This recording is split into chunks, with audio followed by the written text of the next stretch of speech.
par la suite. En revanche, Isidore est un moteur de recherche spécialement dédié au SHS aussi. Et là, vous pouvez l'utiliser librement. Je ne sais pas si vous connaissez, vous pouvez vous connecter. Je n'ai pas mis l'URL, c'est rechercheisidore.fr. Et là, vous pouvez l'utiliser, c'est très intéressant. Vous pouvez utiliser les facettes aussi. Ça vous permettra de découvrir non seulement des publications, mais aussi des événements qui sont intéressants pour votre thématique de recherche, par exemple, tout un tas de littérature assez variée.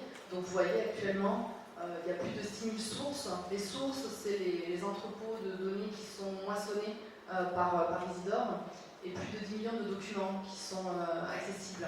Et c'est un moteur de recherche trilingue, donc français, espagnol et anglais. Donc voilà, ça peut vous aider aussi, et c'est ouvert à tout le monde.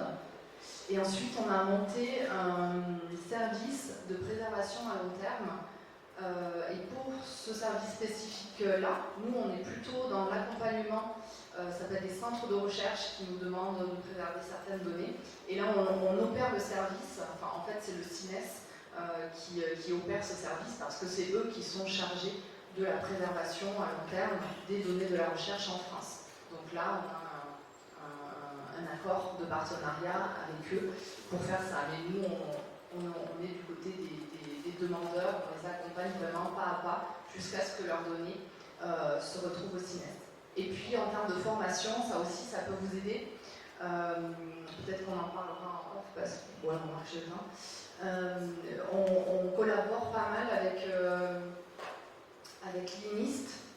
Qu'est-ce que ça veut dire l'INIST déjà? Institut National de l'Information Scientifique et Technique, qui est spécialisé, voilà, comme son nom l'indique, l'information scientifique et technique. Donc l'INIST fait formation à Isidore, par exemple. Vous pouvez retrouver des modules sur Internet qui sont accessibles.